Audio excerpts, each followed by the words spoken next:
Good evening students. आज हमारी बारी है पार्चुरेशन।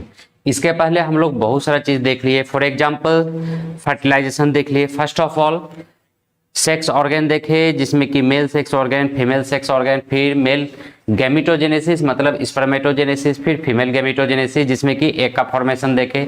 उसके बाद फर्टिलाइजेशन, फिर इम्प्लांटेशन कि किस प्रकार से इम्प्लांटेशन होता है। और आज बारी है पार्चुरेशन की, जिसमें कि बच्चे की डिलीवरी होना है, पैदा होना है। तो इसमें दो प्रकार से होगा। फर्स्ट ऑफ ऑल मतलब दो प्रकार से बच्चे का पैदा होना है। एक है नेचुरल मेथड जो कि वेजिनल डिलीवरी हुआ करता है, और दूसरा है सी सेक्शन जो सिजेरियन होता है, और वो बहुत ही रेयर केस में ऐसा सिस्टम होता है। तो अभी तक में आए हैं धीराज और Trishna Saikia. Good evening to both. Okay, तो जल्दी से तुम लोग भी ग्रुप में शेयर कर दो और बोल दो सारे स्टूडेंट्स को आ जाने के लिए। फिर अपने अपने ग्रुप में शेयर कर सकते हो। शेयर करने से कुछ घटता नहीं है और बढ़ता ही है। ठीक है, तो चलो हम लोग स्टार्ट कर रहे हैं। तो this is Tribhuvan Kumar Bharti, BSc in biotechnology, MSc in zoology, BEd, MEd, biology teacher in Vivekananda Vidyalaya higher secondary school, government of Assam, NET 3 times qualified, SET North East qualified, more than 10 years of teaching experiences, 3 books on environmental education, 12 research papers in international journals. And आज हमारी बारी है just यहाँ से, मतलब यहाँ पे first of all you have to see 3D video, 3D diagram. ऐसे आगे चल के हम लोग प्रत्येक स्टेप का 1 by 1 देखेंगे, लेकिन अभी सबसे पहले ये नॉर्मल डिलीवरी का एनिमेशन 3D डायग्राम है, 3D वीडियो है जो कि वेजिनल डिलीवरी हुआ करता है। इस तरीके से सी केयरफुल्ली।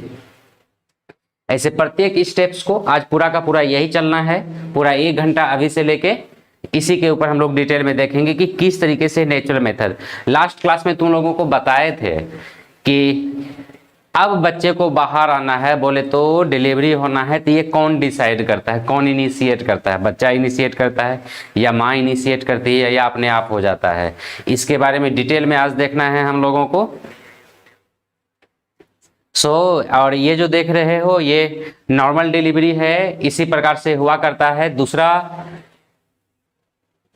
ये भी वही नॉर्मल डिलीवरी का सिस्टम है कि किस प्रकार से ये बोन के एरिया से होते हुए बच्चा बाहर आता है और डिलीवरी को इनिशिएट करके कंप्लीट करता है। See carefully.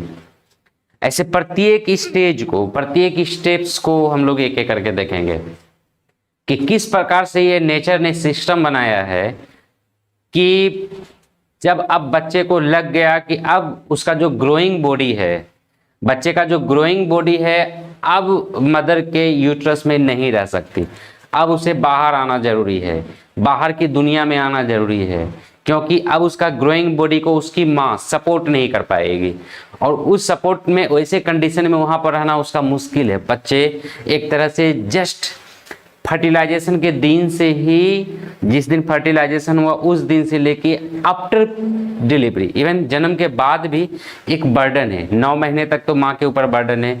माँ का ही खाना, भले ही माँ को खाना मिले या ना मिले, माँ को एनर्जी मिले ना मिले, बच्चा तो एनर्जी ले ही लेता है उसी में से कट करके।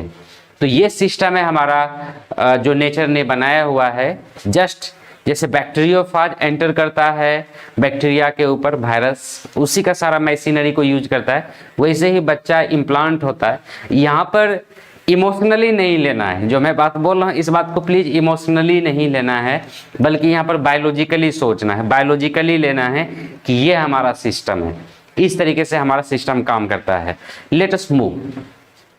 अभी तक जो था वो नॉर्मल डिलीवरी का था। ये एनिमेशंस, ये ओरिजिनल वीडियो है जो कि तुम लोगों में डॉक्टर बनने के लिए, नीट पास करने के लिए जोश दिलाएगा। आगे चल के तुम लोगों का ये ऑपरेशन के द्वारा है, ये किसी कॉम्प्लिकेशन वगैरह के सिचुएशन में इस तरीके से सी सेक्शन या सिजेरियन सेक्शन के द्वारा निकाला जाता है। इतना बड़ा है, 3 से 5 किलो मतलब 3.5 किलो 4 किलो के आसपास का बच्चा हुआ करता है। उतना बड़ा बच्चे को निकालना एक नॉर्मल सीजरिंग के द्वारा या ऑपरेशन करके, नॉर्मल बोलचाल की भाषा में ये कहा जाता है कि ऑपरेशन करके निकाला जाना। तो ये इतना आसान और इतना सिंपल ऑपरेशन तो नहीं होगा डेफिनेटली। ऐसे क्या प्रोसेस है आगे चल के हम लोग देखने वाले हैं। तो तुम लोग यहाँ पर देखो ये इतना आसान तो होगा नहीं। बस ये तुम लोग को जो दिखला रहे हैं ये नॉर्मल सीजरिंग या ऑपरेशंस, बीच बीच में जो वीडियोज और एनिमेशन है तुम लोगों में जोश डालने के लिए, तुम लोग में जुनून डालने के लिए, ताकि रेगुलर ढंग से अच्छे तरीके से तुम लोग इसे पढ़ो और किसी भी तरीके से इस बार तो निकालना ही निकालना है नेट का एग्जाम, बिकॉज हमारे इंडिया में डॉक्टर्स की बेतहाशा कमी है और तुम्हें भी फील करना है। ये फीलिंग्स लाने के लिए है कि डॉक्टर किस तरीके का होता है, क्योंकि आगे चल के इस तरीके का मेजर माइनर सभी प्रकार का ऑपरेशंस तुम लोगों को परफॉर्म करना है, न्यू लाइफ देना है, सेकेंड गॉड बनना है धरती पर का। ठीक है। नाउ पार्चुरेशन, इसे अब अगर सेकेंड ईयर में आए या क्या होता है ये देखते हैं हम लोग। The average duration of human pregnancy is about 9 month which is called the gestation period. इस बात को याद रखना है, ये जो 9 मंथ का पीरियड होता है जो कि मदर के यूट्रस में बेबी रहा करता है, उसे कहते हैं जेस्टेशन पीरियड।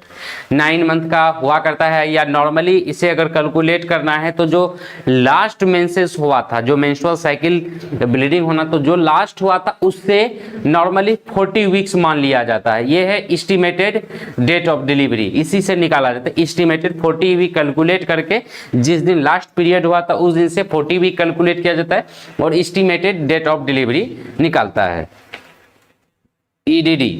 ठीक है। ये अक्सर तुम लोग देखोगे, आगे चल के तुम लोग को फील करना है और आगे चल के जब तुम लोग डॉक्टर बन जाओगे तो तुम लोग ही ये सब निकालोगे। ये नॉर्मली ऐसा होता है और ये और भी बहुत चीज़ों के नॉर्मली ये 40 वीक्स ही नहीं होता। अगर मेल चाइल्ड है तो 2 वीक्स पहले हो सकता है, मतलब प्लस माइनस 2 वीक्स इसमें कर सकते हैं, क्योंकि सबके डिपेंड करता है फिजियोलॉजी के ऊपर, बनावट के ऊपर, हार्मोनल बैलेंस एंड इम्बैलेंस के ऊपर। कई बार तो होता है कि नेचुरली नहीं हो पाता, तो उस कंडीशन में ऑक्सीटोसिन हार्मोन इंजेक्ट किया जाता है डॉक्टर के सलाह पे, मतलब डॉक्टर ही ये सब क्या करता है और मतलब जानबूझ के वहाँ पर इंड्यूस किया जाता है डिलीवरी को। और कुछ एबनॉर्मेलिटीज केस में सी सेक्शन को परफॉर्म किया जाता है। इसमें क्या होता है, vigorous contraction of the uterus at the end of pregnancy causes expulsion और डिलीवरी ऑफ द फीटस। मतलब यहाँ पर जब यहाँ पर प्रेगनेंसी कंप्लीट हो गया, फुल हो गया, कंप्लीट डेवलपमेंट हो गया, तो क्या होता है जो यूट्रस है ना उसमें विगरस जोरदार वाला कॉन्ट्रैक्शन, रिलैक्सेशन कॉन्ट्रैक्शन होता है और उसी कॉन्ट्रैक्शन का परिणाम होता है कि बच्चा बाहर निकलता है। This process of delivery of foetus that is childbirth is called parturition.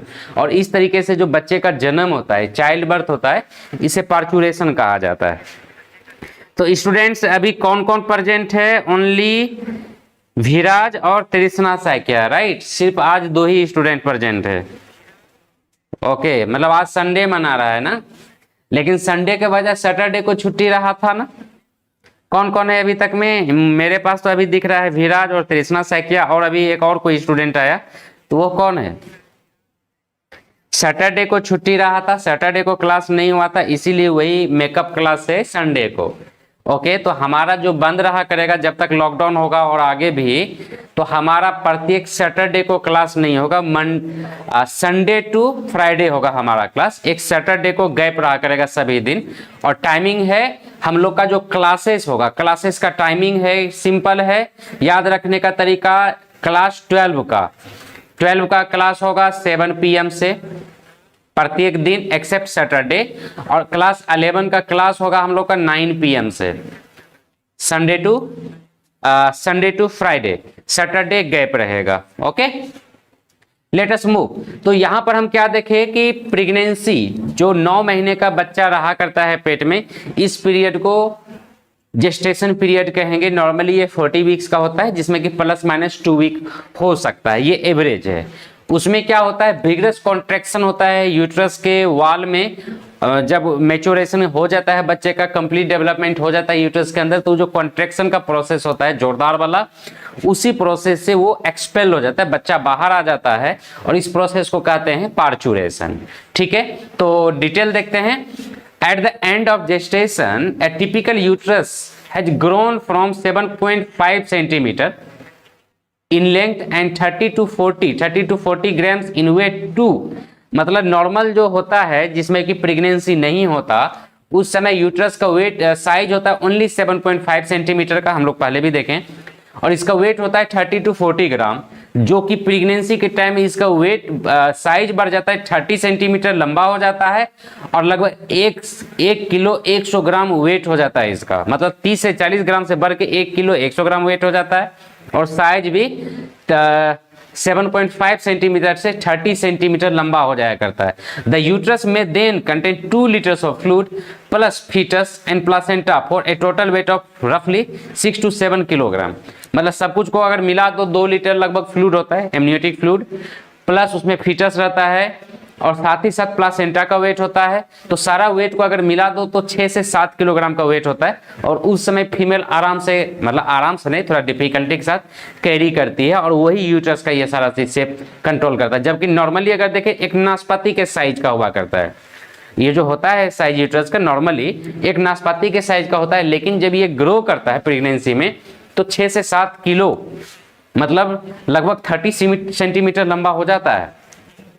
This remarkable expansion occurs through the enlargement, that is hypertrophy of existing cells, especially smooth muscle fibers, rather than by increasing in the total number of cells. ये जो size बढ़ा ना 30 centimetre जो हो गया 7.5 centimetre से, ये जो इनलार्जमेंट हुआ है हाइपरट्रोफी हुआ है, सेल इनलार्जमेंट हुआ है, सेल का नंबर नहीं इंक्रीज हुआ है। इसीलिए क्या होता है, जब चाइल्ड बर्थ हो गया, बच्चे का जन्म हो गया, तो धीरे धीरे 2 से 3 महीने में फिर से ये अपना नॉर्मल साइज में वापस आ जाता है, क्योंकि यहाँ पर नंबर ऑफ सेल्स इंक्रीज नहीं हुआ था। हाँ, अगर नंबर ऑफ सेल इंक्रीज हो जाता तो होता कि ऑपरेशन करके निकालना पड़ता या सेल का डेथ होता, लेकिन यहाँ पर ऐसा कुछ नहीं हुआ, ओनली हाइपरट्रोफी हुआ है, सेल इनलार्जमेंट हुआ है। ठीक है, यहाँ इनलार्जमेंट हो गया है सेल का, जिसके कारण ये साइज में ग्रोथ हुआ है। क्लियर है यहाँ तक? नाउ जस्ट अब तुम्हें इसको थोड़ा सा ठीक से देखो, ये आगे बढ़ जाता है। यहां पर क्या होता है, इस पीरियड में एक्सपेंशन होता है। सी, बच्चा क्या होता है, उसका जो ब्रेन का पोर्शन होता है, माथा सबसे बड़ा साइज होता है। नॉर्मली बच्चे इस तरीके से रहता है ना, जन्म लेने के बाद बच्चा का और भी ग्रोथ होता है, ये सारा पोर्शन। अभी जैसे देख रही है ज्यादा चौड़ा रहता है, ब्रेन छोटा, लेकिन उस समय माथा का साइज बड़ा रहता है, इसलिए सबसे पहले माथा ही निकलता है। और भी आगे चल के देखेंगे तो यहाँ पर क्या होता है, माथे का पार्ट, हेड का पार्ट, वहां पर प्रेशर डालता है सर्विक्स में। जब प्रेशर डालता है तो वहीं से सेंसेशन रिसीव होता है और वहां पर रिलीज होता है ऑक्सीटोसिन का, जो कि उसको एक्सपेंड करने में हेल्प करता है। वहां पर प्यूबिक एरिया एक्सपेंड होता है, वो जो बोन्स वगैरह होता है, केज वगैरह फैलता है, सर्विक्स डायलेट होता है और उसी डायलेटेड सर्विक्स से इतना रास्ता क्लियर हो जाता है कि बच्चे वहां से निकल सकता है। ठीक है, और एक्सपेल्ड आउट होता है इस जगह से। क्लियरली ये 3D एनिमेशन है जो कि तुम लोगों को अच्छे तरीके से समझ में आ जाए, इसलिए इस चीज को दिखलाया गया है। Okay, let us move. False labour, अब एक ये तो है ट्रू लेबर, एक आता है फॉल्स लेबर, भी टर्म यूज होता है। क्या होता है फॉल्स लेबर? क्या होता है कि कई बार महिलाएं प्रेगनेंसी के टाइम में बस ओकेजनल स्पाम क्रिएट हो जाता है यूटेराइन मस्कुलेचर में, जो यूट्रस का मसल है, ऐसे ही ओकेजनल स्पाम क्रिएट होता है, कॉन्ट्रैक्शन वगैरह होने लगता है, लेकिन वो क्या होता है, ना ही वो रेगुलर होता है ना ही वो लंबा रहता है, कुछ समय के बाद खत्म हो जाता है। तो इस प्रकार के कॉन्ट्रैक्शन जो होता है उसे फॉल्स लेबर कहते हैं। मतलब वहां पर चाइल्ड बर्थ नहीं होना, चाइल्ड बर्थ इस जगह पे नहीं होना, बस ऐसे ही कॉन्ट्रैक्शन रिलैक्सेशन हुआ, जिसका परिणाम होता है, क्योंकि पेन तो होता है, लगता है कि अब चाइल्ड बर्थ होने वाला है, तो इस समय में क्या होता है कि डॉक्टर बोला करता है कि थोड़ा सा आप चलो।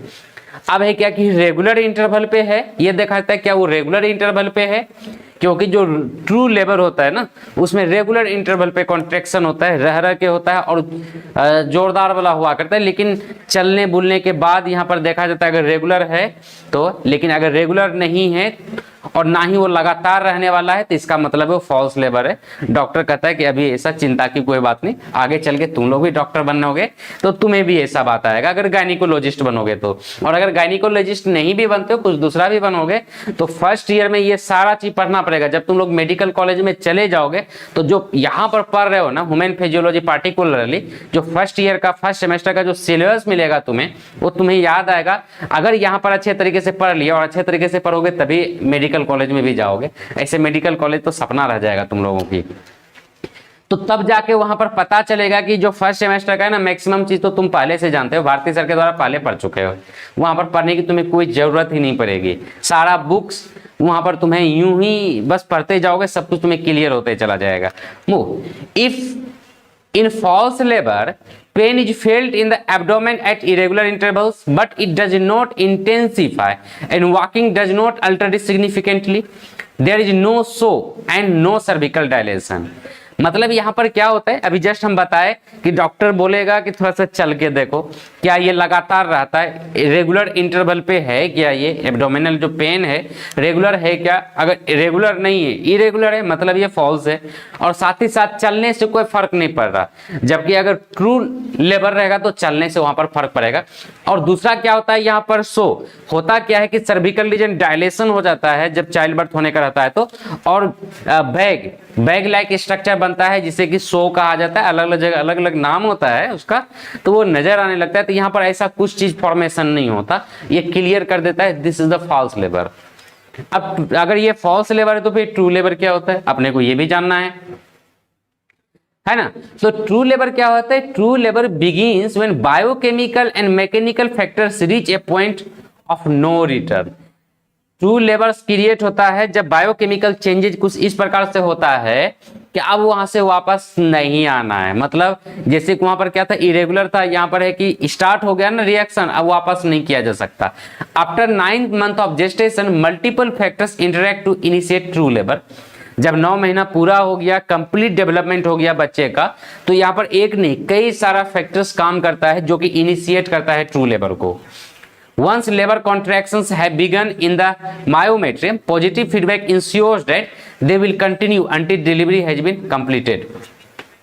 जब यूट्रस का मायोमेट्रियम में एक बार कॉन्ट्रैक्शन स्टार्ट हो गया ना, लेबर स्टार्ट हो गया, तो वहां से पॉजिटिव फीडबैक क्रिएट होता है, हमारा हाइपोथैलेमस को जाता है, ब्रेन का हाइपोथैलेमस जो कि ऑक्सीटोसिन रिलीज करता है, जाके स्टोर करवाता है पोस्टीरियर पिट्यूटरी में, और वहां से वो रिलीज होकर फिर यूट्रस वॉल में आके एक्ट करता है, और भी कई सारा चीज होता है जो कि ये क्लियर कर देता है अब इसको वापस नहीं आना है। तब तक वापस नहीं आना है जब तक कि बच्चे का डिलीवरी ना हो जाए, मतलब स्टार्ट हुआ तो कंप्लीट होके ही दम मारेगा, मतलब बच्चा का पैदा होना ही होना है, अब रुकने का कोई गुंजाइश नहीं है। True labours begins, just minute, pain colour. True labours begins when uterine contraction occur at regular intervals usually producing pain. जब रेगुलर इंटरवल पे यूट्रस कॉन्ट्रैक्शन स्टार्ट हो जाता है और खास करके उसमें पेन भी क्रिएट होता है, तो वहां से स्टार्ट होता है। The most reliable indicator of true labour is dilation of the cervix and the show a discharge of blood containing mucus into the cervical canal. मतलब यहाँ जो ये सर्विकल कैनाल है, ये जो सर्विकल कैनाल है, यहां पर सो नजर आएगा, यहां पर नजर आएगा, ये इसको पहले देख लेते हैं। यहां पर यहां से रिलीज होना स्टार्ट हो जाएगा म्यूकस, जिसमें कि कुछ लेवल तक उसमें ब्लड मिक्स्ड रहेगा, मतलब ट्रू लेबर में वहां पर ब्लड मिक्स रहेगा, और ये रेगुलर इंटरवल पे ये कॉन्ट्रैक्शन रिलैक्सेशन मूवमेंट होगा, और वहां पर पेन भी होगा, और ये सर्विक्स डायलेटेड रहेगा। इससे देख के पता किया जा सकता है this is the true labour. अब जरूरत है, अब डॉक्टर की हेल्प की जरूरत है, और इसे लेबर रूम में अब ट्रांसफर करना चाहिए। अब आता है हमारा मैकेनिज्म ऑफ पार्चुरेशन। अभी जो पार्चुरेशन हो रहा है या चाइल्ड बर्थ हो रहा है, इसका मैकेनिज्म क्या है? एक्चुअली देखें तो ये काफी कॉम्प्लेक्स न्यूरो इंडोक्राइन मैकेनिज्म के ऊपर काम करता है। ये सिंपल पार्चुरेशन सिंपल नहीं होता, देखने में लगता है सिंपल, बट ये जो पार्चुरेशन है ये सिंपल नहीं है, ये इंड्यूस्ड होता है न्यूरो इंडोक्राइन मैकेनिज्म के द्वारा। क्या होता है इसमें?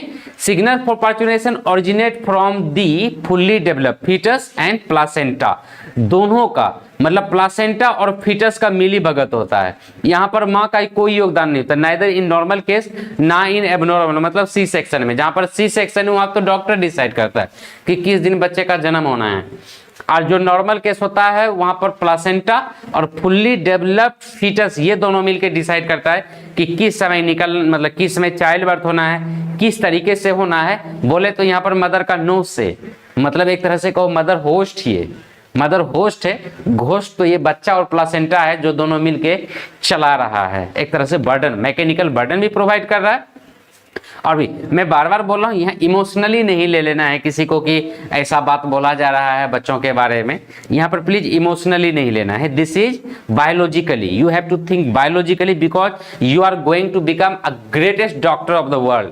सिर्फ इंडिया का ही नहीं, पूरा दुनिया में ग्रेट डॉक्टर बनना है, और उसके लिए इमोशंस नहीं, प्रैक्टिकल होने का, इमोशंस नहीं प्रैक्टिकल होने का, सही ढंग से तैयारी करने का, डॉक्टर वाली फीलिंग्स रहने का अभी से ही, तभी जाके सही ढंग से तैयारी होगा और फुल कैपेसिटी में एग्जाम देना है और फुल कैपेसिटी में पढ़ के पास भी करना है।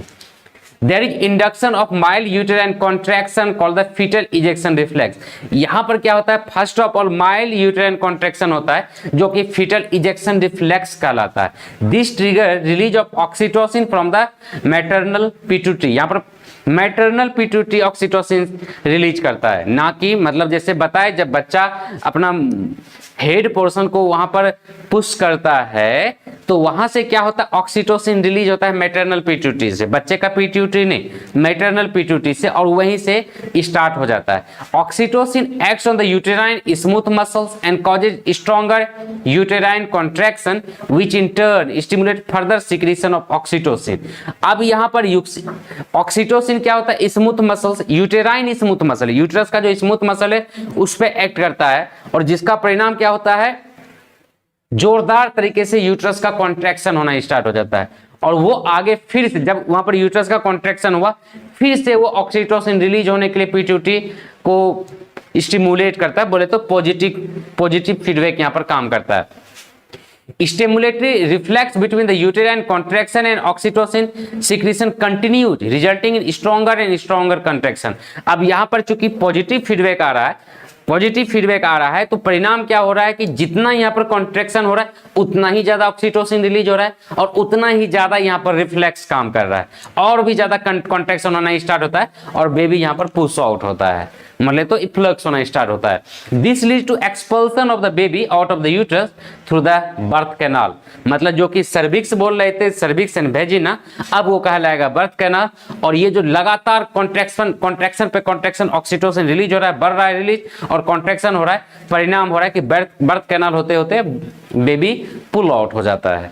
Soon after the infant is delivered, the placenta is also expelled out of the uterus। और जैसे ही बच्चा रिलीज हो गया, बच्चा निकल गया बर्थ कैनाल होते हुए, जो बचा हुआ प्लासेंटा था कुछ समय के बाद 10 मिनट में भी हो सकता है, 10 मिनट से आधा घंटा, कभी कभी 2-2 घंटा लग जाता है, वो प्लासेंटा अपने आप बाहर आ जाता है आगे के कॉन्ट्रैक्शन से। लेकिन अब ऑनसेट ऑफ लेबर का ऑनसेट कब होता है, स्टार्टिंग कब होता है? Labour is the process by which foetus is expelled from the uterus through the vagina, also refer to as giving birth. तो क्या होता है, लेबर एक प्रोसेस है जिसमें कि बच्चा वेजिना से होते हुए बाहर निकल आता है, जिसे कि गिविंग बर्थ भी कहलाता है। A synonym for labour is parturition. Labour का एक सिनोनिम के रूप में पार्चुरेशन भी हम लोग यूज करते हैं। The onset of labour is determined by complex interaction of several placental and foetal hormones. और ये जो होता है ना ऑनसेट, स्टार्ट जो मेन रूप से लेबर होता है वो प्लासेंटल और फीटल हार्मोन के कई सारा मिक्सिंग एंड रिमिक्सिंग से होता है, इंटरेक्शन से होता है, जोरदार वाला इंटरेक्शन से होता है। क्या होता है उसमें, because progesterone inhibits uterine contraction, labour can not takes place until its effects are diminished. तुम्हें पता है कि प्रोजेस्टेरोन ही तो ऐसा हार्मोन था, एक ऐसा केमिकल था जो कि प्रेगनेंसी को कंटिन्यू किया था, मेंटेन किया हुआ था। मतलब है कि जब तक कि प्रोजेस्टेरोन का लेवल हाई रहेगा डिलीवरी नहीं हो सकता। प्रोजेस्टेरोन हमेशा प्रेगनेंसी को मेंटेन करेगा। मतलब है कि अगर डिलीवरी करवाना है तो प्रोजेस्टेरोन के लेवल को घटाना पड़ेगा, ऑक्सीटोसिन के लेवल को बढ़ाना पड़ेगा। और ये होता कहां से, towards the end of gestation levels of oestrogen in the mother's blood rises sharply. जब यहां पर बच्चे का डेवलपमेंट कंप्लीट हो जाता है, मेच्योर हो जाता है, तो मां के ब्लड में एस्ट्रोजन का लेवल बहुत ही बेतहासा बढ़ जाता है। वहां पर क्या होता है, placenta secrets corticotropin releasing hormone which stimulates the anterior pituitary gland of the fetus to secrete ACTH, that is adrenocorticotropic hormone। इस चीज को याद रखना है। तो यहां पर क्या है कि जब एस्ट्रोजन का लेवल ब्लड में बढ़ गया ना, तो वो ब्लड एस्ट्रोजन जो बच्चा है, बच्चे का कॉर्टिकोट्रोपिक हार्मोन को स्टिमुलेट कर देता है प्लासेंटा का, जो कि इंटर्न बच्चे का पिट्यूटरी ग्लैंड को स्टिमुलेट करता है रिलीज करने के लिए एसीटीएच, एडिनो कॉर्टिकोट्रोपिक हार्मोन। नाम याद रखना है ACTH, adreno cortico. Okay, let us move. ACTH stimulate the foetal adrenal gland to secrete cortisol and dehydroepiandrosterone, DHEA। इसका भी फुल फॉर्म याद रखना है, डिहाइड्रोइपिनेड्रोस्टेरोन। ये रिलीज करता है, एसीटीएच स्टिमुलेट करता है एड्रिनल ग्लैंड को, फीटल एड्रिनल ग्लैंड को, बच्चे के एड्रिनल ग्लैंड को कॉर्टिसोल रिलीज करने के लिए और DHEA को रिलीज करने के लिए। अब ये दोनों क्या करता है, प्लासेंटा देन कन्वर्ट्स। अब जो प्लासेंटा, दोनों में देखो कितना जोरदार वाला कोरिलेशन है, कोऑर्डिनेशन है। क्या हुआ, प्लासेंटा स्टिमुलेट किया बच्चे के पिट्यूटरी ग्लैंड को रिलीज करने के लिए, ठीक है। अब बच्चा का पिट्यूटरी ग्लैंड क्या रिलीज कर दिया, DHEA। अब ये DHEA को प्लासेंटा अब क्या करता है, कन्वर्ट कर देता है ईस्ट्रोजन में, ठीक है। देखो कितना शानदार कोऑर्डिनेशन है ईस्ट्रोजन में। अब क्या है, high level of oestrogen causes increase in the number of receptors of oxytocin in uterine muscle fibre.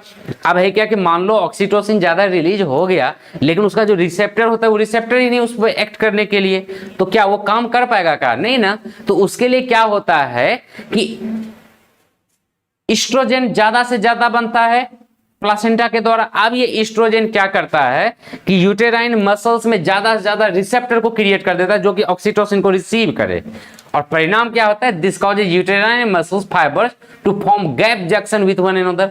अब यूटेराइन मसल फाइबर जो है एक दूसरे के साथ गैप जंक्शन क्रिएट करता है। ये अलग अलग प्रकार का गैप जंक्शन क्या होता है, ये सब हम लोग पढ़ने वाले हैं। सो अब क्या हो गया, oxytocin released by the posterior pituitary stimulate the uterine contraction, क्योंकि अब क्या है, ऑक्सीटोसिन भी है और साथ में ऑक्सीटोसिन का रिसेप्टर भी है बिकॉज ऑफ द ईस्ट्रोजन। अब क्या परिणाम होगा, oestrogen also stimulate the placenta to release prostaglandins. अब प्लासेंटा को एक्ट करेगा प्रोस्टाग्लैंडिन्स निकालने के लिए। याद करो जिसमें बता रहे थे जो सीमेन में एक कंपोजिशन प्रोस्टाग्लैंडिन्स भी था जो कि स्मूथ मसल में कॉन्ट्रैक्शन ला रहा था, ताकि जब वहां पर स्पर्म रिलीज हो वेजिना में तो वो उसको इन्फ्लक्स करे और वो ऊपर की ओर ले जाए, है ना। तो यहां पर भी वैसा ही प्रोस्टाग्लैंडिन रिलीज हो रहा है। वही प्रोस्टाग्लैंडिन ये क्या करता है, induces production of enzymes that digest collagen fibres in the cervix causing it to soften. तो ये क्या करता है, प्रोस्टाग्लैंडिन जो कोलेजन फाइबर्स है सर्विक्स वगैरह में उसको डाइजेस्ट कर देता है। परिणाम होता है कि वो सॉफ्ट हो जाता है ताकि वहां पर बड़ा सा रास्ता क्रिएट हो और बच्चा वहां से डिलीवर आउट हो सके, बच्चा वहां से निकल सके। इसीलिए प्रेगनेंसी के टाइम में पाइनएप्पल एंड पपाया खाने से कंप्लीटली प्रोहिबिट किया जाता है, क्योंकि पपाया में पपेइन रहता है जो कि यही प्रोस्टाग्लैंडिन जैसा काम करता है ना, सॉफ्टेन कर देता है, वैसा ही वो भी करता है। इसीलिए कई बार सुने होंगे या तो देखे भी होंगे, मटन वगैरह बनाने के टाइम में या अलग अलग प्रकार का मीट बनाने में पपाया मिक्स करके रात भर रख दिया जाता है, तो वो क्या होता है उसको डायलेट कर देता है, डाइजेस्ट करता है और सॉफ्ट कर देता है मांस वगैरह को, और वो बनाने में अलग अलग वेराइटी बनता है। हम तो नहीं खाए हैं ऐसा कभी, लेकिन ऐसा होता है, हम भी सुने हैं, देखे, हाँ एक जगह देखे थे, लेकिन बस मुंह से लार टपका के रखे, खाने का मौका नहीं मिला। मतलब मुझे दिया ही नहीं गया कैसे खाते हैं, लेकिन ऐसा होता है, ये पता है, तुम लोग भी जानते होगे, हो सकता है तुम लोग में से कोई खाए भी होगे। तो इस प्रकार से है। तो सो कंट्रोल्स ऑफ लेबर कंट्रैक्शन में it occurs via positive feedback. अब आता है कंट्रोल ऑफ लेबर कॉन्ट्रैक्शन, मतलब यहाँ जो लेबर कॉन्ट्रैक्शन से रिलैक्सेशन हो रहा है जिससे कि बच्चे का जन्म हो रहा है, ये पॉजिटिव फीडबैक के द्वारा काम करता है, पॉजिटिव फीडबैक साइकिल। ऐसे अभी हम ऑलरेडी बता दिए, लेकिन फिर भी हम यहाँ पर रिपीट कर रहे हैं एक बार। क्या होता है इसमें, contraction of the uterine myometrium forces the baby's head और body into the cervix distending that stretching the cervix. यहाँ पर यूटेरस का जो मायोमेट्रियम है उसमें जो कॉन्ट्रैक्शन हो रहा है तो वो क्या करता है, बेबी के हेड को, बच्चे के माथे को, सर्विक्स को पुश करता है, ठेलता है। उसका परिणाम क्या होता है, सर्विक्स का जो मसल है वो डिस्टेंड होता है, स्ट्रेच हो जाता है, राइट। अब जाहिर सी बात है जब उसका मसल्स स्ट्रेच होगा तो वहां पर स्ट्रेच रिसेप्टर प्रेजेंट है सर्विक्स में, और वो इंफॉर्मेशन वहां से नर्व के थ्रू पहुंचा देगा secretory cells of the hypothalamus, जो ब्रेन का पार्ट है हाइपोथैलेमस, उसके तक neuro secretory cells of hypothalamus को पहुंचा देगा इंफॉर्मेशन। अब वो क्या होगा, वहां से हाइपोथैलेमस क्या करेगा, then release oxytocin into the blood capillaries of the posterior pituitary gland. अब वहां से ब्लड कैपिलरीज के थ्रू होते हुए ऑक्सीटोसिन को पिट्यूटरी ग्लैंड में पहुंचा देगा। हाँ, मतलब वहां से बनाना स्टार्ट कर देगा धराधर, पॉजिटिव फीडबैक काम किया। रिपीट, स्ट्रेच क्या हुआ, बेबी का, माँ का जो यूटेराइन मायोमेट्रियम था उसमें स्ट्रेच क्रिएट हुआ। हाँ, कॉन्ट्रैक्शन हुआ, बच्चे का हेड सर्विक्स के ऊपर जाके लगा, सर्विक्स में डायलेशन हुआ, स्ट्रेच रिसेप्टर जो प्रेजेंट था उसको लगा कि यहाँ पर बच्चा बाहर आने की कोशिश कर रहा है, मतलब इसका टाइम पूरा हो गया। अब वो स्ट्रेच रिसेप्टर्स जो प्रेजेंट था वो नर्व के थ्रू होते हुए हाइपोथैलेमस, ब्रेन के हाइपोथैलेमस पार्ट पे लेके चला गया। हाइपोथैलेमस क्या किया, उसी समय ऑक्सीटोसिन रिलीज करना स्टार्ट किया और ब्लड कैपिलरी के थ्रू भेजने लगा पिट्यूटरी ग्लैंड को। अब इन टर्न पिट्यूटरी ग्लैंड वहां से oxytocin is carried by the blood to the uterus where it stimulate myometrium to contract more frequently forcefully. अब क्या है, थोड़ा सा वहां पर मायोमेट्रियम कॉन्ट्रैक्ट हुआ था ना, लेकिन अब इस ऑक्सीटोसिन का असर से क्या हुआ, और जोरदार तरीके से कॉन्ट्रैक्ट होना स्टार्ट हुआ। अब क्या हुआ, एज अ कॉन्ट्रैक्शन इंटेंसिफाई, मतलब जैसे ही कॉन्ट्रैक्शन इंटेंसिफाई हुआ तो अब क्या है, baby's body stretches the cervix more. अब ज्यादा जोरदार तरीके से पीछे से धक्का लगेगा तो ज्यादा उसके ऊपर प्रेशर लगेगा ना सर्विक्स के ऊपर। अब क्या हुआ, सर्विक्स फिर से इंपल्स भेजा हाइपोथैलेमस को वहां पर कि भैया जल्दी है, थोड़ा ज्यादा ऑक्सीटोसिन बनाओ। तो ज्यादा ऑक्सीटोसिन आया, फिर से ज्यादा कॉन्ट्रैक्शन हुआ, फिर से ब्रेन के पास गया इंफॉर्मेशन, फिर से और ज्यादा ऑक्सीटोसिन रिलीज हुआ। अब क्या हुआ, with birth of the infant the positive feedback cycle is broken because cervical distension sudden relation. अब जैसे ही बच्चा का जन्म हुआ, ये जो पॉजिटिव फीडबैक लग रहा था वो खत्म हो गया, क्योंकि अब वहां पर डिस्टेंशन ही नहीं है, तो कॉन्ट्रैक्शन कहां से, डिस्टेंशन ही नहीं है, बच्चा तो बाहर आ गया। तो अब फिर से ब्रेन के पास जाएगा, भैया शांत हो जा, अब जरूरत नहीं है ऑक्सीटोसिन की। अब क्या होगा, uterine contraction occurs in waves that is quite similar to the peristaltic waves of the gastrointestinal tract. जैसे हम लोग खाना खाते हैं तो होता है ना, एक बार में नहीं जाता ना, पेरिस्टाल्टिक मूवमेंट होता है, वैसे यहाँ पर जो कॉन्ट्रैक्शन मूवमेंट हो रहा था ना यूट्रस वगैरह में या सर्विक्स वगैरह में, उसी ढंग का हो रहा था। क्या होगा उससे, that start at the top of the uterus and move downward, जो कि यूट्रस के टॉप पे स्टार्ट हुआ और डाउनवर्ड वो मूव करता गया, तब तक चला जब तक कि बच्चे का जन्म नहीं हो गया। अब आता है स्टेजेज ऑफ पार्चुरेशन। ये तो हम लोग पार्चुरेशन का प्रोसेस देखे, मैकेनिज्म देखे, पॉजिटिव फीडबैक देखे। अब बारी है हम लोग का स्टेजेज ऑफ पार्चुरेशन। अब पार्चुरेशन का अलग अलग स्टेज से होके गुजरता है। क्या क्या है वो स्टेजेज ऑफ पार्चुरेशन। पहला स्टेज है नंबर 1 स्टेज ऑफ डायलेशन, जहां पर कि डायलेशन स्टार्ट होता है, मतलब सर्विक्स वगैरह फैलता है, डायलेट करता है। उसके बाद सेकेंड स्टेज क्या है, स्टेज ऑफ एक्सपल्सन, बच्चा अब बाहर निकलता है, एक्सपेल्ड आउट हो जाता है बच्चा। उसके बाद तीसरा नंबर में क्या होता है, प्लासेंटल स्टेज। अब प्लासेंटा वगैरह जो होता है उसको भी तो रिमूव करना है, उसे भी तो बाहर निकालना है, सो प्लासेंटल स्टेज। हम तीनों को एक एक करके देखते हैं। पहला नंबर स्टेज ऑफ डायलेशन, इसमें क्या होता है, the time from the onset of the labour to the complete dilation of the cervix is a stage of dilation. मतलब जहां पर कि डायलेशन स्टार्ट हुआ, लेबर इनिशिएट हुआ, जिसमें कि बच्चे का ब्रेन मतलब हेड उसके ऊपर लगा था, उस समय से डायलेशन स्टार्ट हुआ, और जब तक कि बच्चे का कंप्लीट बर्थ नहीं हो जाता, बच्चा कंप्लीट बाहर नहीं आ जाता है, तब तक ये प्रोसेस डायलेशन का चलता रहेगा। ऐसा नहीं कि अलग अलग यहाँ जो 3 स्टेज देखे तीनों अलग अलग टाइम पे होगा, ऐसा नहीं है। उसके बाद क्या है दूसरा, at the start of the dilation stage labour contraction last up to half a minute and occur once every 10 to 30 minutes, then their frequency increases steadily. जिस समय स्टार्ट होता है ना कॉन्ट्रैक्शन, लेबर जिस समय स्टार्ट होता है वहां पर जस्ट आधा मिनट के लिए रहता है, उसका खत्म हो जाता है, और ऐसे ही प्रत्येक 10 से 30 मिनट के लिए होता है, और धीरे धीरे उसका फ्रीक्वेंसी बढ़ता जाता है। इसीलिए ना अभी के डॉक्टर क्या होता है, कह देता है कि बहुत प्रॉब्लम होने वाला है, क्योंकि जो नॉर्मल डिलीवरी होता है उसमें काफी समय लगता है। ऐसा नहीं कि जल्दीबाजी में हो जाता है, जल्दीबाजी तो सीजेरियन में होता है, तो डॉक्टर लोग उतना टाइम नहीं देना चाहता, हॉस्पिटल उतना टाइम नहीं देना चाहता, और वो कोशिश करता है कि पेशेंट को खींच के ले आए ऑपरेशन थिएटर में और सीजेरियन करे, तो डॉक्टर का कमाई भी ज्यादा होगा। तो तुम लोग ऐसा मत करना, ठीक है ना, तुम लोग ईमानदार डॉक्टर बनना, अच्छा डॉक्टर बनना। अगर कॉम्प्लिकेशन है, अगर कुछ प्रॉब्लम है, जैसे कि कई बार क्या होता है अम्बिलिकल कॉर्ड जो है वो बच्चे में गले में फंदे की जैसा अटक जाता है, या और कुछ कॉम्प्लिकेशन हो जाता है, तो उस कंडीशन में नॉर्मल डिलीवरी पॉसिबल नहीं है, तो उस कंडीशन में ऐसे ही होगा, सिजेरियन ही होगा, ऑपरेशन के द्वारा ही बच्चा होगा, तो वो तो अलग केस है। लेकिन नॉर्मली अभी ज्यादातर ऐसा देखा जाता है, खास करके डिगबोई सब एरिया में तो देखा जाता है कि जैसे ही हॉस्पिटल अगर गए तब तो यही बोलता है सिजेरियन ही प्रेफर करता है। मैं यहाँ पर 5-6 साल से सुन रहा हूँ, एक भी केस में नॉर्मल डिलीवरी नहीं देखा डिगबोई एरिया में खास करके।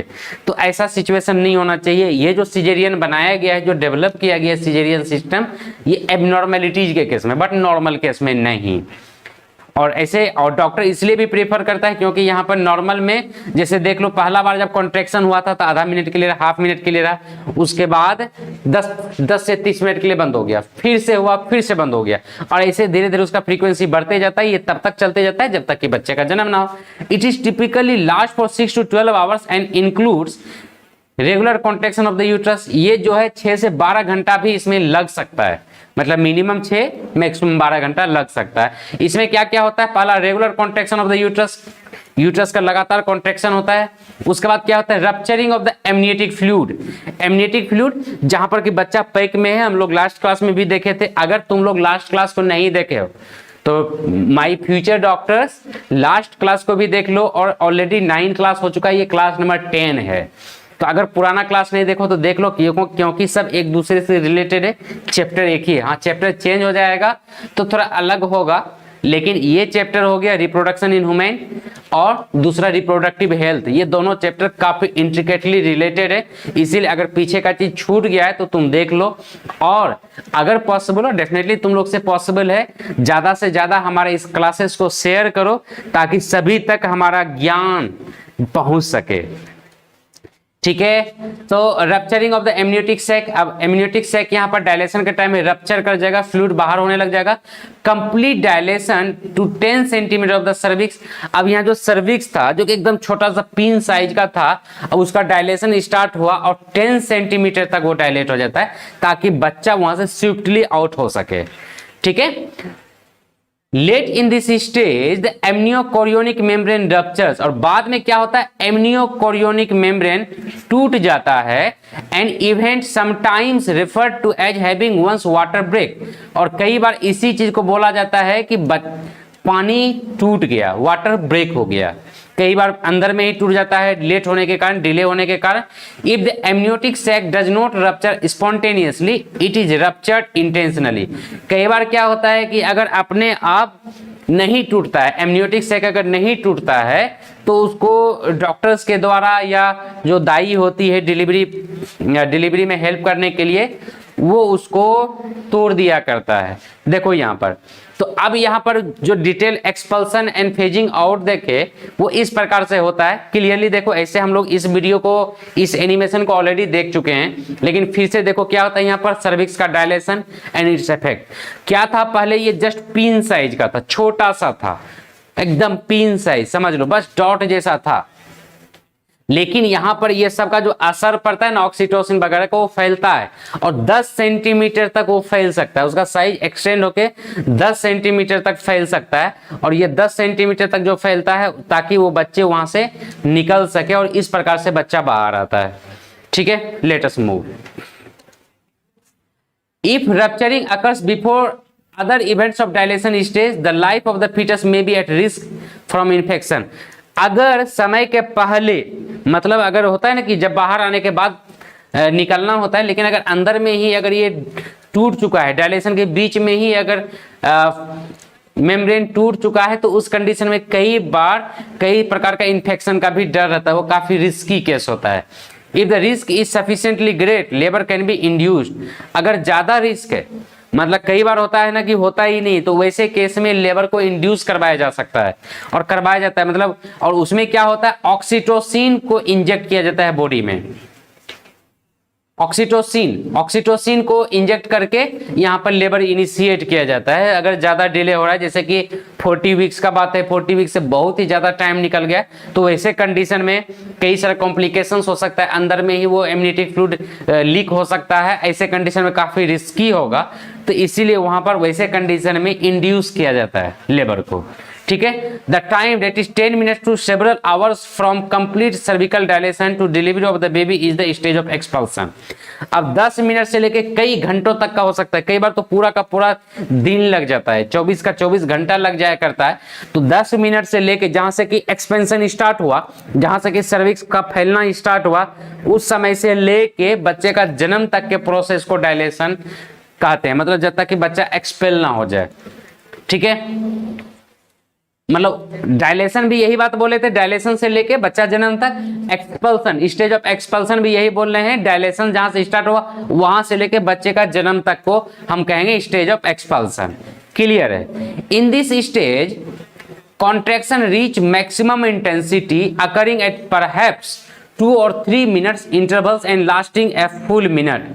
कई बार क्या होता है, जैसे बताए थे कि 30 सेकेंड्स, आधा मिनट के लिए पहला होता है स्टार्टिंग, और वो आगे चल के पूरा का पूरा मिनट तक वो कॉन्ट्रैक्शन रह सकता है, लेकिन उसकी इंटेंसिटी थोड़ा सा स्टार्ट होता है और धीरे धीरे बहुत ज्यादा वो बढ़ जाता है। Expulsion continues until the foetus has emerged from the vagina, और ये जो एक्सपल्सन है कंटिन्यू करता है तब तक के लिए जब तक कि बच्चा बाहर ना आ जाए, जन्म ना हो जाए उसकी। In most cases the expulsion stage last less than 2 hours. कई बार क्या होता है, एक्सपल्सन जो है 2 घंटे से पहले भी हो जाता है और कई बार 1-1 दिन भी लग जाता है जन्म होने में। सी एक्सपल्सन प्रोसेस को बच्चा इनिशिएट किया, डायलेशन स्टार्ट हुआ, बर्थ कैनाल से होते हुए, सर्विक्स से होते हुए, वेजिना से होते हुए बच्चा एक्सपेल्ड आउट हो रहा है स्विफ्टली, धीरे धीरे धीरे धीरे, और बच्चा बाहर आ जाता है। ये कंप्लीट प्रोसेस कहलाता है एक्सपल्सन। डायलेशन में भी ऐसे स्टार्टिंग फर्स्ट कॉन्ट्रैक्शन से, जो कि 0.30 सेकेंड्स के लिए रहता है और जन्म तक रहता है, जब तक कि बच्चा बाहर ना आ जाए, वैसे ही एक्सपल्सन प्रोसेस वहीं से स्टार्ट होता है और जब तक कि बच्चा बाहर डिलीवर्ड आउट नहीं हो जाता, ये एक्सपल्सन का प्रोसेस चलता है। ठीक है, if the vaginal canal is too small to permit the passage of the foetus, अगर वेजिनल कैनाल काफी छोटा है जो कि बच्चे को पास करने में थोड़ा दिक्कत है, posing acute danger of perineal tearing, or a clinician may temporarily enlarge the passageway by performing an episiotomy and incision through the perineal musculature। अब यहाँ पर कई बार क्या होता है कि बहुत ज़्यादा छोटा है, जो कि बच्चे के जन्म में कई प्रकार का कॉम्प्लिकेशंस हो सकता है, उसका पेरिनियल टीयरिंग हो सकता है, मतलब काफ़ी भयानक वाला खतरा हो सकता है। तो वैसे कंडीशन में डॉक्टर क्या होता है, साइड का जो कैनाल्स होता है उसमें थोड़ा सा इंसिजन ला सकता है मस्कुलेचर में, ताकि एक्सपेंशन हो जाए, जगह क्रिएट हो जाए और बच्चा बाहर आ सके। If complication arise during the dilation or expulsion stage, the infant can be delivered by cesarean section or C-section। अगर complication dilation या expulsion stage में कहीं पर भी अगर कोई complication आ जाता है, तो उस कंडीशन में जो सर्जन होता है या डॉक्टर C-section के लिए प्रोसीड कर सकता है। In such cases, an incision is made through the abdominal wall and the uterus is opened just enough to allow passage of the infant's head। और वैसे कंडीशन में क्या होता है, जो एब्डोमिनल वॉल होता है वहां पर जस्ट इतना ही इंसिजन लगाया जाता है, उतना ही छेद किया जाता है ताकि बच्चा वहां से पास आउट हो सके, बस इतना ही वहां पर कटिंग किया जाता है। ठीक है, मूव। अब यहाँ पर एक सी सेक्शन का वीडियो देखो क्लियरली, ये ओरिजिनल वीडियो है जो कि ऑपरेशन थिएटर से लिया गया, जस्ट उतना ही यहाँ पर कटिंग लगाया गया, इंसिजन लगाया गया है ताकि बच्चे यहाँ से उसका हेड बाहर आ सके, और हेड बाहर आ गया तो पूरा बाहर आ जाएगा, क्योंकि यहाँ पर जो सबसे लार्जेस्ट एरिया है, सबसे बड़ा एरिया है वो हेड ही है। ठीक है, डन। अच्छे से देखो, उसके बाद क्या होता है, जो एमनिएटेड फ्लूइड वगैरह नाक में मुंह में भरा हुआ है उसको सकिंग करके निकाला जाता है ताकि बच्चे का लंग्स एक्सपेंड हो सके, नाक से सांस, क्योंकि नाक से जब सांस लेगा तभी एक्सपेंड होगा मुंह में, क्योंकि वो पानी में है, एमनियोटिक फ्लूइड में है पूरा का पूरा डिलीवरी के टाइम में। तो सोचो अगर वहां से ये सब को नहीं निकाला जाएगा तो सांस लेने में दिक्कत होगा। इसलिए देखो यहाँ पर जो देख रहे हो ये एमनियोटिक फ्लूइड को सक किया जा रहा है वो पाइप के थ्रू, मतलब वहां पर सक्शन मोटर जैसा लगा हुआ रहता है जो सक कर करके निकाला जाता है ताकि बच्चे का लंग्स एक्सपेंड हो सके। देखो मुंह से भी निकाला जा रहा है। तो इस प्रकार से यहाँ पर सी सेक्शन परफॉर्म करवाया जाता है। ठीक है। द टाइम मतलब अब है प्लासेंटल स्टेज।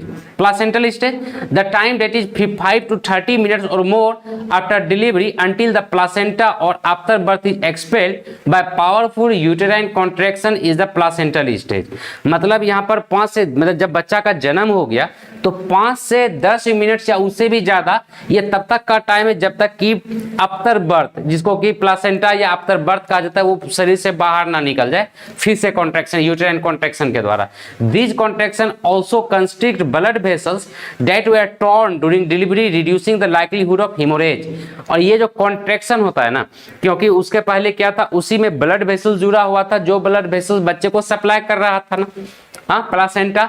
तो ये जो यहाँ पर कॉन्ट्रैक्शन होता है तो कॉन्ट्रैक्शन से ब्लड वेसल्स टूट भी जाता है और जिसके कारण कि जब वह से प्लासेंटा निकलेगा तो हेमोरेज नहीं होगा, मतलब इतना ज्यादा ब्लीडिंग नहीं हो जाएगा कि वो ब्लड निकलने के कारण मर जाए, ऐसा सिचुएशन आ जाए। तो उस कंडीशन में मतलब ब्लड वेसल्स टूट भी जाता है। सी ही है। तो यहाँ पर जैसे था पहले यूट्रस है, यूट्रस में ही प्लासेंटा लगा हुआ था जिसके अंदर की बेबी था। अब ये एक्सपेल्ड आउट हो जाता है ऑटोमेटिकली, मतलब 5 से 30 मिनट या उससे भी ज्यादा समय लगता है। लेकिन कई बार क्या होता है अगर सी सेक्शन के द्वारा, सीजेरियन के द्वारा डिलीवरी किया गया है तो उस कंडीशन में अपने आप तो होगा नहीं, तो वहां पर मैन्युअली प्लासेंटा को रिमूव किया जाता है इस प्रोसेस से। ये 3D डायग्राम है, 3D मॉडल है कि इस प्रकार से हाथ से मतलब मैन्युअली या कोई स्कालपेल वगैरह भी रहा करता है, कोई और मेथड से भी निकाला जाता है, लेकिन मैनुअली क्योंकि यहाँ पर नेचुरली इंड्यूस्ड नहीं था डिलीवरी, यहाँ पर बच्चे का जन्म ऑक्सीटोसिन के द्वारा नहीं हुआ था सी सेक्शन में या सीजेरियन में, तो ये इंड्यूस्ड बाय ह्यूमन बींग्स था, जानबूझ के जबरदस्ती निकाला गया, बच्चे का मन नहीं था अभी निकलने का, है ना। बस यहाँ पर डॉक्टर का मर्जी हो गया, गार्जियन से सहमति लिया और उसको जबरदस्ती निकाल दिया। तो जाहिर सी बात है ये नेचुरल मेथड नहीं है, सी सेक्शन नेचुरल मेथड नहीं है, इसीलिए प्लासेंटा भी नेचुरली ऑटोमेटिकली एक्सपेल्ड आउट नहीं होगा। इसीलिए इस कंडीशन में मैन्युअली प्लासेंटा को बाहर निकाला जाता है। Done. Okay. During the placental stage of labour muscle tension builds in the walls of the partially empty uterus which gradually decreases in the size। यहां पर क्या होता है प्लासेंटल स्टेज में मसल टेंशन यहां पर क्रिएट होता है, ऊपर की ओर से पार्शियली एम्प्टी यूट्रस खाली हो चुका है, यूट्रस में अच्छा 3 किलो से लेके 4-4.5 किलो का बच्चा वहां पर था, तो जाहिर सी बात है 30 सेंटीमीटर बड़ा लंबा सा बच्चा था तो एक्सटेंडेड था, अब वो खाली हो गया है तो जो ऊपर का जो मसल्स वगैरह उसके ऊपर टेंशन क्रिएट होगा, प्रेशर जाएगा जो कि धीरे धीरे घटेगा। And this uterine contraction tears the connections between the endometrium and the placenta. और ये जो कॉन्ट्रैक्शन हो रहा है ना, ऊपर से जो मसल्स नीचे डाउन हो रहा है उसके बीच में जो टेंशन क्रिएट हो रहा है, उसी टेंशन का परिणाम होता है कि प्लासेंटा और यूट्रस के बीच में रिलेशन टूट जाता है। In general, within an hour of delivery, the placental stage ends with the ejection of the placenta और after birth, मतलब जैसे ही बच्चे का जन्म हुआ तो लगभग 1 घंटा तक में होते हुए या आधा घंटा में भी प्लासेंटल स्टेज खत्म हो जाता है in general. But the disruption of the placenta is accompanied by loss of blood. जब डिसरप्शन होता है तो वहां ब्लड भी लॉस होगा, but associated uterine contraction compresses the uterine vessels and usually restrict this flow. अब वहां पर जो उसके साथ में एक्सपल्सन के साथ में कॉन्ट्रैक्शन भी हो रहा है ना, तो ये जो ब्लड वगैरह है ब्लड वेसल्स उसको भी कॉन्स्ट्रिक्ट कर देता है और रिलेशन तोड़ देता है, ब्लड बहता नहीं वहां पे ज्यादा। Because maternal blood volume has increased greatly during pregnancy, the blood loss that does occur can normally be tolerated without difficulty। अब यहाँ पर जिसमें कि बच्चे को भी पालना था तो इसीलिए माँ में मदर में ब्लड बहुत ज्यादा बन गया था, तो प्रेगनेंसी के टाइम में भले ही बहुत ज़्यादा ब्लड निकलता हो, लेकिन ये बॉडी उसको टॉलरेट कर लेता है, क्योंकि वो जो ब्लड निकला वो एक तरह से वो एक्स्ट्रा ब्लड था, बॉडी में एक्स्ट्रा ब्लड बना था। अब वो निकल भी जाए तो कोई फर्क नहीं पड़ता। अब आता है प्रीमेच्योर लेबर। एक तो हम लोग देखे थे फॉल्स लेबर ना, अब है यहाँ पर प्रीमेच्योर लेबर। ठीक है, ऐसे आगे के क्लास में इसे और भी ज्यादा डिटेल में देखेंगे। तो क्या होता है, premature labour occurs when true labour begins before the foetus has completed normal development. मतलब नॉर्मल डेवलपमेंट मतलब 40 वीक 9 महीना पूरा होने के पहले अगर ट्रू वाला लेबर क्रिएट हो जाता है, मतलब ओरिजिनल वाला, then newborn's chances of surviving are directly related to its body weight at delivery. तो अब यहाँ पर बच्चे का जो सर्वाइवल है ये डिपेंड करता है कि डिलीवरी के टाइम में बच्चे का बॉडी वेट कितना है, ये डिसाइड करता है। Even with massive supportive efforts, newborn weighing less than 400 grams at birth will not survive, primarily because their respiratory, cardiovascular and urinary systems are unable to support life without aid from maternal system. अगर जन्म के time में, क्योंकि यहाँ पर premature labour हो रहा है, प्रीमेच्योर चाइल्ड बर्थ हो रहा है, तो अगर जन्म के टाइम में 400 ग्राम से कम है बच्चे का वेट, तो कितना भी सपोर्ट क्यों ना प्रोवाइड किया जाए, जो माँ के पेट के अंदर में उसको सपोर्ट मिलता है, जो माँ के पेट के अंदर फैसिलिटी मिलता, वो तो बाहर में नहीं मिल सकता ना। इसीलिए तुम्हें पता है साइंस कितना ही डेवलप हो जाए, जो यूट्रस का इन्वायरमेंट है वो इन्वायरमेंट आर्टिफिशियली कल्चर मीडिया में क्रिएट आज तक नहीं किया गया है। जो IVR है, इन विट्रो फर्टिलाइजेशन जो होता है, उसमें क्या होता है, एग मतलब ओवम और स्पर्म को बाहर में फर्टिलाइज करवा तो दिया जाता है, बट उसको इम्प्लांट फिर से मदर के उम्ब में ही डाला जाता है, मदर के यूट्रस में ही डाला जाता है इम्प्लांटेशन होने के लिए और चाइल्ड बर्थ के लिए, because that environment is can't be created outside the mother's body. और इसीलिए अगर 400 ग्राम से कम है वेट तो वहां पर नॉर्मली डेथ ही होता है। As a result the dividing lines, क्योंकि क्यों डेथ होता है, वहां पर जो कार्डियोवास्कुलर सिस्टम है वो सही से डेवलप नहीं किया, रिस्पायरेटरी सिस्टम वो सही से डेवलप नहीं किया है, यूरिनरी सिस्टम जो है ये सही से डेवलप नहीं किया, और वो बाहर में बन भी नहीं सकता। वो मदर्स के यूट्रस में ही ऐसा इन्वायरमेंट है जो कि उसको डेवलप किया जा सकता है। सो वहां पर डेथ ही होता है। As a result the dividing line between the spontaneous abortion and immature delivery is usually set at 500 gram, the normal weight near the end of the second trimester. मतलब सेकेंड ट्राइमेस्टर के बाद ऐसा होता है, मतलब 6 महीने के बाद 500 ग्राम के आसपास वेट होता है, और वही एक लेवल है। अगर उससे पहले हो गया है तो उसको एबॉर्शन कहेंगे, बिकॉज वहां पर डेथ ही होगा बेबी का। और उसके बाद अगर होता है तो आर्टिफिशियल सपोर्ट पे उसको बचाया जा सकता है, उसके पहले बचाना बहुत ही मुश्किल का चीज है। ठीक है, तो कितना भी सपोर्ट क्यों ना दे दिया जाए, अगर 400 ग्राम से कम है, मतलब अगर सेकंड ट्राइमेस्टर के पहले बर्थ हुआ है, that line is known as abortion line. उसके पहले अगर सेकंड ट्राइमेस्टर के पहले हो गया, ट्राइमेस्टर बोले तो 3 मंथ, 3 ट्राइमेस्टर का होता है कंप्लीट जेस्टेशन पीरियड होता है ना, प्रेगनेंसी 9 महीने का मतलब 3 ट्राइमेस्टर का होता है। तो सेकंड ट्राइमेस्टर के बाद अगर हुआ है तो सपोर्ट पे बचाया जा सकता है, बिकॉज जिसमें, और यहाँ पर जो देख रहे हो कि माँ के पेट के अंदर जो इन्वायरमेंट था काफी गर्म था, और बाहर आने के बाद और खास करके अगर AC हो तो बच्चे को बहुत ज्यादा ठंडा लगता है, और उस कंडीशन में निमोनिया वगैरह और भी कई सारा प्रॉब्लम क्रिएट हो जाता है, कॉम्प्लिकेशंस होता है। इसीलिए बच्चा को उसमें काफी कांपते हुए रहता है ना। इसीलिए कुछ कंट्री में तो ऐसा सिस्टम है कि जन्म के बाद बच्चे को नहलाया नहीं जाता, बस ऐसे उसको पोंछ के साफ कर दिया जाता है, क्योंकि ऐसे ही गर्म माहौल से आया, हॉट कंडीशन से आया है, और अब इतना ठंडा में आके उसका बहुत ज्यादा कपकपी रहता है, बहुत ज्यादा ठंडा रहता है, टॉयलेट करना बड़ा मुश्किल होता है बच्चे के लिए। तो प्रीमेच्योर लेबर में ही most fetuses born at 25 to 27 weeks of gestation, that is at a birth weight under 600 gram, died despite intensive neonatal care, जो कि अभी हम लोग देख चुके हैं। Moreover, survivors have a high risk of developmental abnormalities। अगर बच्चा बच भी जाता है ना उस समय में, तो उसमें कई प्रकार का abnormalities क्रिएट हो जाएगा, और होता ही है। Birth eight 28 to 36 weeks, A birth weight over 1 kg लगभग नॉर्मल माना जाता है। वो भी प्रीमेच्योर डिलीवरी ही है, लेकिन 28 से 36 वीक जो है प्रीमेच्योर है, लेकिन अगर 1 किलोग्राम से ज्यादा है तो ठीक है, चल जाता है, जिंदा रह जाता है। With care these newborn's have a good chance of surviving and developing normally. तो अगर केयर दिया जाए, अच्छा फैसिलिटी दिया जाए, तो सर्वाइव भी कर जाता है और डेवलप भी कर जाता है। तो स्टूडेंट्स आज के लिए इतना ही। और फ्यूचर डॉक्टर्स तुम लोग को अगर यहाँ तक में कोई प्रॉब्लम है तो पूछो, अगर अभी तक में कोई प्रॉब्लम नहीं तो अच्छे से पढ़ते रहना है, प्रैक्टिस करते रहना है, एनसीईआरटी को लाइन बाय लाइन पढ़ना है।